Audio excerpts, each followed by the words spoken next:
The day my parents threw me out, it was raining. Not a gentle spring shower, but a heavy downpour that soaked through my clothes as I stood on the driveway, clutching my laptop bag while my father tossed a small suitcase of belongings at my feet. "Marcus needs the space for his home office," he shouted over the rain. "He's actually doing something with his life, unlike you and your stupid coding projects." Marcus, my older brother, the successful one. He had just landed a junior position at an investment bank, and suddenly my childhood bedroom wasn't mine anymore. Never mind that I had been quietly freelancing as a software developer for 2 years while taking online classes. In their eyes, I was just Emily, their 20-year-old disappointment who played with computers all day. "Dad, please, I tried one last time. I can pay rent. I'm making money with my work." "Money?" he scoffed. "Those little websites you build. Marcus makes more in a week than you do in a month. We need that room for someone who deserves it." Behind him, my mother stood in the doorway, arms crossed. She didn't say a word to defend me. She never did when it came to Marcus. "You have an hour to get your things and leave," Dad continued. "Anything left behind goes in the trash." I looked up at my window, my bedroom for 20 years, and saw Marcus already inside, measuring the walls for his precious office furniture. He caught my eye and smirked, giving a little wave with his expensive watch glinting on his wrist. An hour later, I sat in a 24-hour diner, my whole life reduced to a laptop bag and a suitcase. The waitress took one look at my dripping clothes and silently brought me a cup of hot coffee. I opened my laptop, the one possession I truly cared about, and started making plans. What my family never understood was that those little websites weren't just simple HTML pages. I had spent the last 2 years developing a revolutionary algorithm for predictive data analysis. Companies fed in their data, and my program could predict market trends with shocking accuracy. I had already caught the attention of several tech investors, but I kept quiet about it. Now I had nothing left to lose. I pulled up my email and found the message I'd been sitting on for weeks. It was from Viktor Petrov, a prominent venture capitalist who'd been trying to meet with me. "Dear Mr. Petrov," I typed, my fingers trembling slightly. "I'm ready to discuss your investment offer. When can we meet?" His response came within minutes, despite the late hour. "Tomorrow, 9 a.m. My office." I used the last of my freelance savings to book a cheap hotel room for the night. As I lay in the narrow bed, listening to the rain continue its assault on the windows, I made myself a promise. One day they would regret throwing me away. The next morning, I put on my one professional outfit, a simple black blazer and slacks, and headed to Victor's office. His secretary took one look at my slightly damp clothes and obviously budget attire but led me in without comment. Victor was nothing like I expected. No fancy suit or intimidating power stance. Just a man in his 50s wearing jeans and a sweater, typing away at multiple monitors. "So," he said without looking up, "you're the genius who created the Atlas prediction engine. I've been wondering when you'd finally reach out." I blinked. "How did you know it was called Atlas? I never mentioned that in our emails." He smiled, finally turning to face me. "As I've been testing it. Bought a subscription under a company name, fed it market data. The results were impressive. Very impressive." He pushed a folder across his desk. Inside was a contract offering $2 million in seed funding for 15% of my company. "But there's one condition," he added. "I don't invest in freelancers working from coffee shops. You need a real office, a team, and a proper corporate structure." I thought of Marcus in my old room setting up his proper office. Of my parents who thought success only came in certain packages. "When can we start?" Victor's resources and connections opened doors I hadn't even known existed. Within 6 months, Atlas Technologies had proper offices, a growing team, and clients including Fortune 500 companies. My algorithm was revolutionary in the field of predictive analytics, and the business world took notice. I worked 18-hour days, putting every ounce of energy into building something extraordinary. My small team grew to 20, then 50, then over 100. We expanded to 3 floors of a downtown office building. But I kept my name out of the press. In all company documents and public releases, I was simply E. Parker, CEO. No photos, no interviews. Let my work speak for itself. A year passed. The new Atlas Technologies grew beyond anything even Victor had predicted. Our market valuation hit $100 million, then $500 million. Large corporations began making acquisition offers, but I turned them all down. This was my company built from the ground up after being thrown out in the rain. I bought myself a penthouse apartment but kept it simple. No flashy cars or designer clothes. Every extra dollar went back into the company or into careful investments. One of those investments was in property, specifically foreclosed homes bought through a separate LLC. Then 3 years after that rainy night, I received an interesting email from my property management company. A house had gone into foreclosure.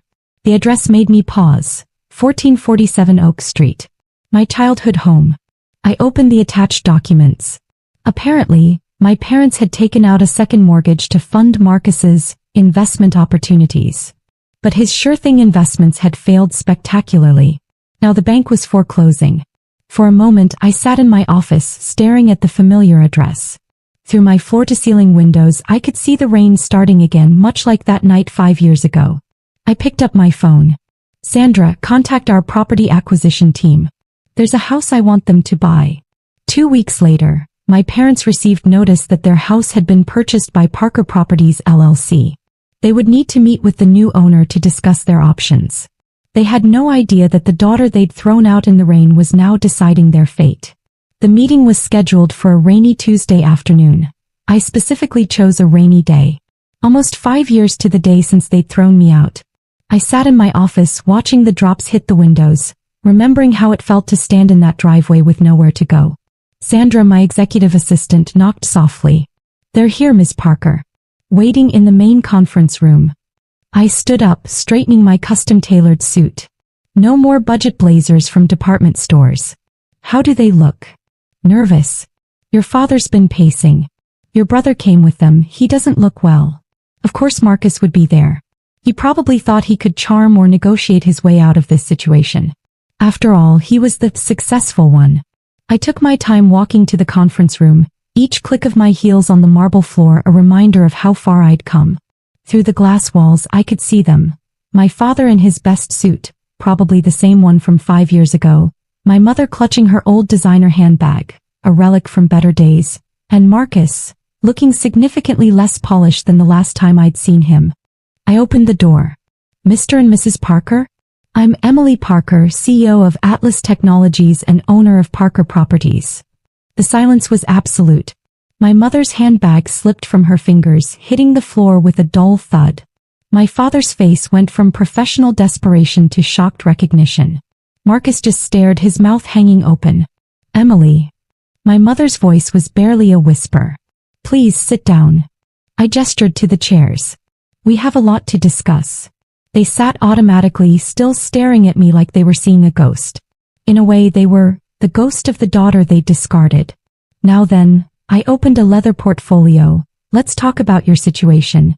Second mortgage defaulted, primary mortgage in arrears, and multiple failed investments have left you in quite a predicament. Emily, my father started, we can explain. I'm not interested in explanations. I cut him off. I'm interested in solutions. Currently, you owe $487,000 on a property valued at $375,000. Not a great position to be in. Marcus leaned forward, switching on his banker charm. Listen, sis, maybe we can work something out. Family helping family. Family. I laughed, but there was no humor in it. Like when you measured my bedroom for your office before I was even out of the house. That kind of family. He sank back in his chair, charm evaporating. I pulled out more documents. I've reviewed your financials. Dad's retirement savings depleted. Mom's inheritance gone. All invested in Marcus's sure things. How did those work out? My brother's face reddened. The market was unpredictable.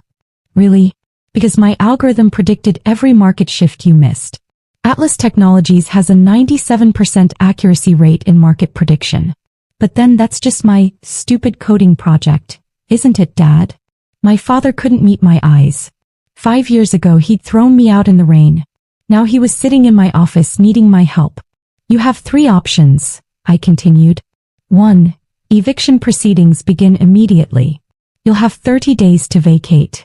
2. You can rent the property at market rate, $3,500 per month, first and last month's rent required up front. Or 3. I let the pause hang in the air. 3. My mother asked weakly. I buy out your remaining mortgage, you sign over the deed, and I allow you to stay as tenants at a reduced rate. $2,000 per month, all maintenance included. You'd do that? Hope crept into my mother's voice. Under conditions. I pulled out another document. First, Marcus moves out. Immediately. Second, you acknowledge in writing that you have no claim to any of my current or future assets. And third, I smiled coldly, you convert my old bedroom back from an office into a proper guest room. I may need it when I visit to check on my property. Marcus shot to his feet. This is ridiculous. You're really going to hold a grudge over a bedroom? Sit down, I said quietly. He sat. This isn't about a bedroom. This is about choices and consequences. You chose to throw away your sister for a home office. Now that sister owns your home. I stood up, walking to the window. The rain was coming down harder now. You have 24 hours to decide. If you don't want any of these options, I'm sure the house will sell quickly once it's renovated. Silicon Valley has lots of young tech executives looking for nice suburban properties. Emily, please. My father's voice cracked. We're your parents. I turned back to face them. No, you were my parents. Then you decided Marcus deserved my room, my place in the family, your support. Now I'm just your landlord. I had no idea you'd become this. My mother gestured at the office, the view, my obvious success. That's exactly the problem. You never tried to know me. Too busy promoting Marcus's mediocre achievements to notice what I was building. I pressed a button on my desk. Sandra, please show them out. They have my email for their decision. As they stood to leave, looking shell-shocked, I added one final twist of the knife. Oh, and Marcus? Atlas Technologies is launching a new division. We're buying failed investment firms and turning them around. Your old company is on our list. Isn't it interesting how life works out? After they left, I stood at my window for a long time watching the rain. Sandra brought me a coffee and waited quietly. They'll take option 3, I said finally. They have nowhere else to go. And your brother? Last I heard, he's interviewing for entry-level positions. Turns out that fancy investment banking career isn't worth much when your track record is nothing but failures. They did take option 3. I had my lawyers draw up ironclad contracts, making it clear that this was business, not family reconciliation. Marcus moved into a small apartment across town. My parents became model tenants, paying rent on time, keeping the house in perfect condition. My old bedroom was converted back exactly as I specified. I never stayed there, but I liked knowing it was there waiting. A reminder of where I'd started and how far I'd come. Sometimes on rainy days I drive past the house. Not out of nostalgia, but to remind myself that success isn't just about making money. It's about proving wrong everyone who ever threw you away. Last month, Atlas Technologies went public. Our IPO was one of the biggest tech launches of the year. My net worth hit 10 figures. The business world finally got to put a face to E. Parker, and the story of the self-made tech CEO spread like wildfire. My parents sent a congratulations card. I had Sandra file it away with their rental agreement. After all, business is business. And I learned that lesson on a rainy night 5 years ago, standing in a driveway with nothing but a laptop and a dream. Now I own that driveway. And the house. And a company worth billions. Not bad for someone who just played with computers all day.